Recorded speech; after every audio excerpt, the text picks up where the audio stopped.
Hey everyone, Scott here to discuss Alien Resurrection, starring Sigourney Weaver, Winona Ryder, and Ron Perlman, directed by, oh, this is going to be a difficult name, Jean-Pierre Jeunet. Now, before I get into the movie, I remember the first time I saw it was on cable, and don't remember too much about it except for the ending. That's all I know. And there are two different cuts of this movie. One is the theatrical cut, and two is the special edition cut. And Jean-Pierre Jeunet is a director for a lot of foreign movies. After he did this movie, he never worked on American movies ever again. So, let's see why, and let's get into the plot, shall we? 200 years after taking a fatal plunge into liquid metal and extinguishing the alien species, Lieutenant Ellen Ripley is genetically recreated on Spacelab Auriga by a new military-industrial complex held bent on collecting the extraterrestrial's embryo from inside her body.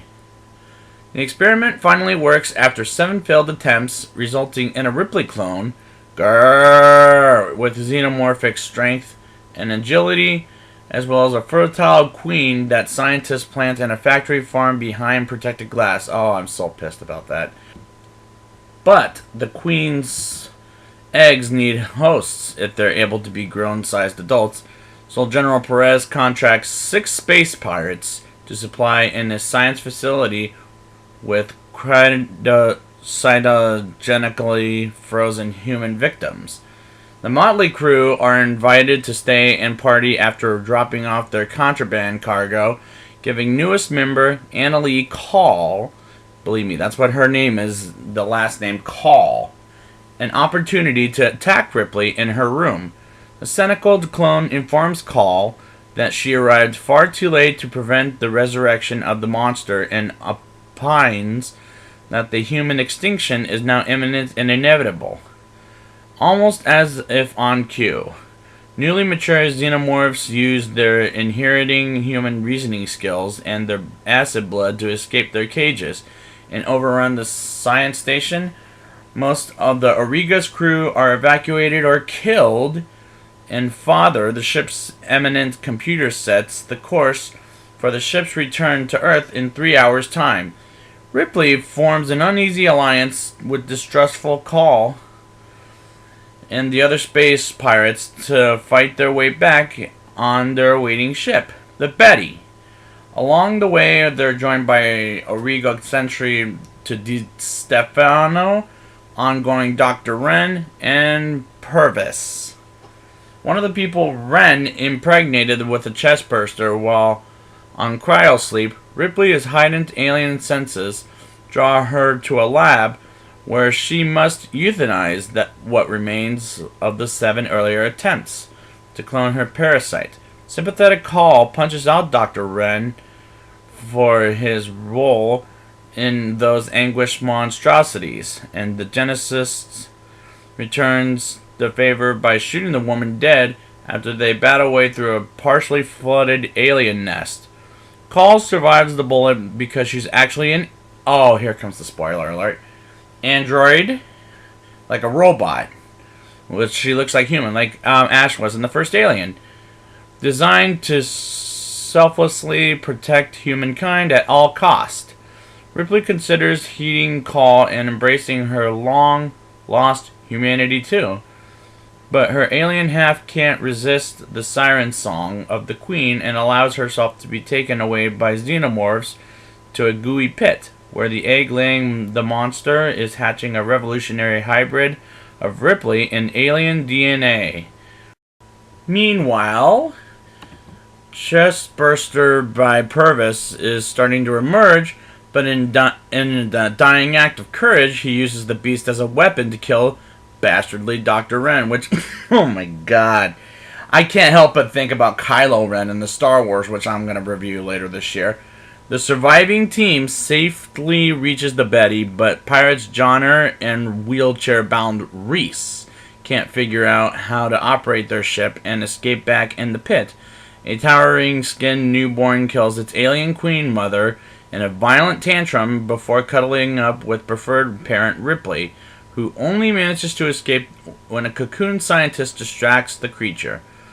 Ripley reaches the Betty and pilots the ship away from self-destructing Auriga, but not before her needy grandchild breaks the cargo hold, kills Di Stefano, and corners Call.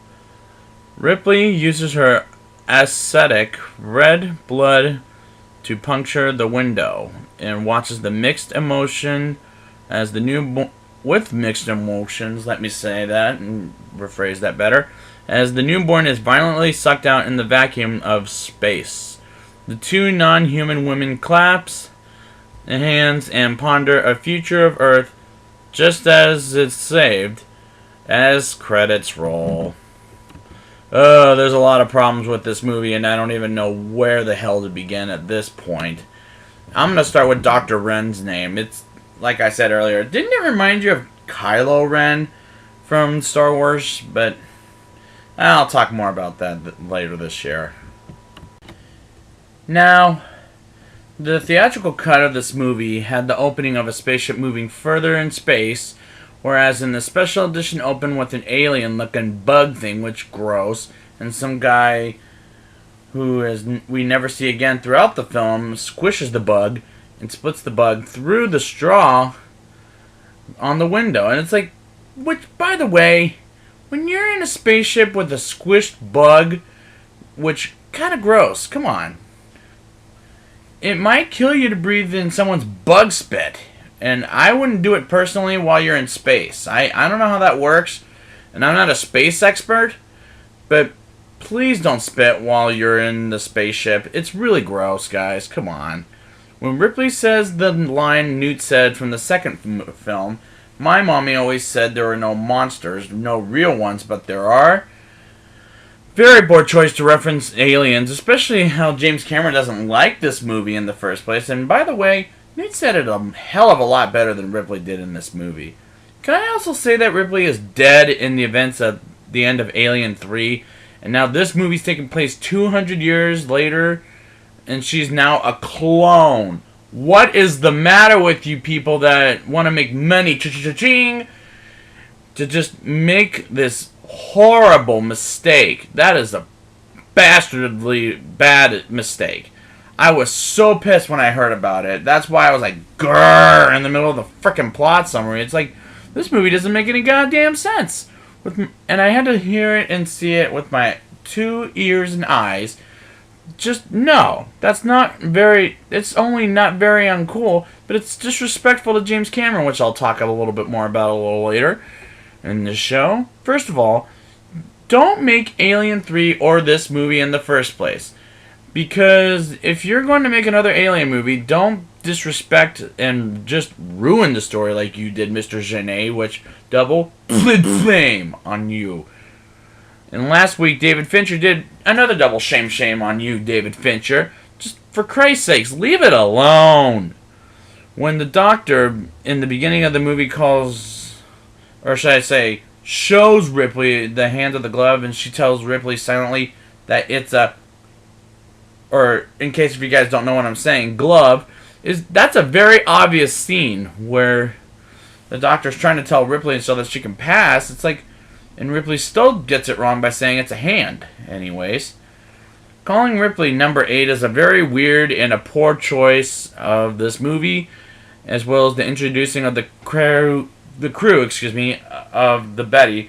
And by the way, that's such a horror movie cliche where you're introduced to people like Winona Ryder or Ron Perlman, who I'm a big fan of, by the way. He drops the knife on a crippled Reese on his leg and acts like a monkey while he's doing that. It's probably the most painful way to introduce Ron Perlman, despite, like I said, I became a fan of his right after Hellboy.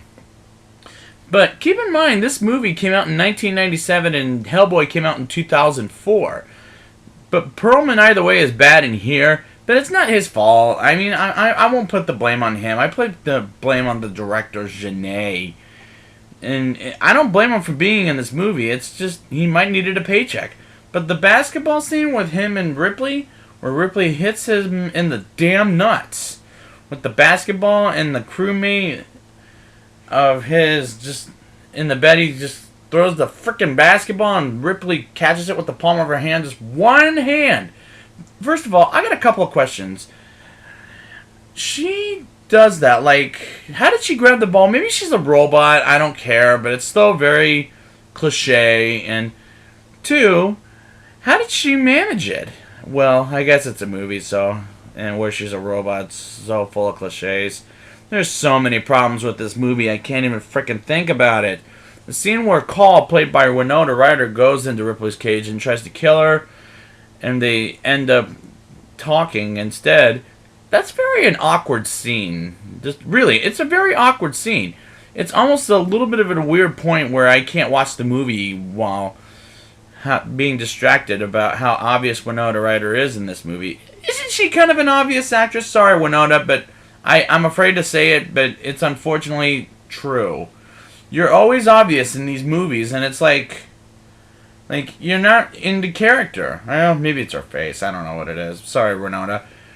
One of the alien xenomorphs gets killed by two others is a very tacky scene, whereas like the alien gets killed and two of them is trying to kill off the one xenomorph. That's a very tacky scene, by the way, folks, because they're supposed to work together as an alien bunch of predators, and reshooting the alien gets a little bit of goo on him is a very horribly disturbing scene, by the way, folks. Like, come on. It's like, I thought he was dead by the time he came back later in the movie, and I'm like, come on, do you really need that? And this movie has a lot of shouting. That's a load of problems with that throughout the whole frickin' film. It's just, oh, give me a break with the whole shouting thing. In fact, so much shouting, it gave me a headache. I almost have one talking about it right now, but I'll keep this brief. The violence in this movie is way too over the top. Ripley sees her human self and kills the others, as well as the facehuggers. Like, not the crew of the Betty. I'm talking about more like what's in the lab of Dr. Kylo Ren, as I'm going to call him right now for the rest of the show, is a very painful scene. As well as Winona Ryder just punches Dr. Kylo Ren's retarded dumbass, and before that ever happens, she says, "Don't do it, Ripley," and then Ripley puts him down and goes, "Don't do what?" It's too painful to hear and watch the movie while... There's a lot of things that are painful about this frickin' film. Purvis was a very painful character to listen to and to watch for reasons because, when we get introduced to him, he screams. Again, with the headaches. Stop it. I'm just so glad that he got the chest burster at the end of the movie because that was a... Oh my god, I can't even take this guy anymore. This is a minor point, but the alien swimming underwater with the gunshots and the whole action scene with the alien moving its head was very cartoony, animated, and a bunch of CGI looking shit. When we find out Call was an android, is a very predictable scene, which I don't know why they... It looked obvious based on Winona Ryder's face. Maybe it's her face. I'm not going to bug myself about it. Sorry, Winona, but I know this is going to bug you, so please forgive me for saying that. Ripley forgetting about what she did in those aliens in the second film and knowing who Newt is, that is a very disrespectful and insulting way to insult James Cameron's movie in the first place. It's in an uncomfortable scene between Ripley and Call. Just, again, stop disrespecting James Cameron or else we're going to have to... Okay, he's not making movies anymore around here, so I'll just say that much. See what I mean when it sounds like this and Alien 3 is very forgettable? But the alien is a grandchild that considers Ripley the mother and she kills the alien off is a very painfully sad scene because Ripley's obvious facial expressions is... I mean, it's good, but I'm afraid it's a little obvious. I'm sorry. I'm going to put it out there now. It's very obvious. The ending scene with Ripley and Call on the Earth is a very shoddy scene with a bunch of green screen CGI looking crap. Before I get into the rating of this movie, I'll say one positive thing. Brad Dourif, I've seen Child's Play. I don't think he's bad in them. I'll get there when Cult of Chucky ever comes out, which is not till October. depending on if they'll keep it that way. But Mr. Dorff, I gotta give you a bit of credit with this and Child's Play. But the problem is, you sound the same. Come on. But maybe if we ever get into his other stuff like Lord of the Rings or something where he has a brief part, then maybe I'll go with him a little more. We'll see. But now, time for my rating. I'll give it a 4.0 out of 10. This is as bad as I remember it being, and a very goofy, corny, problematic movie as well. So, I hate to keep doing this week by week, but I'm going to try to get 2, maybe 3, maybe 4, maybe even 5 shows ready to go. Because there's a lot of good sequels and directors coming out later this year. So I'll be back starting next week with not just Alien vs. Predator, but this dumb series called Diary of a Wimpy Kid leading up to The Long Haul. And in a couple of weeks, I'll get to Pirates of the Caribbean with that leading to Dead Men Tell No Tales. Give me a break with that title. So until next time, game over, Janae. Game over.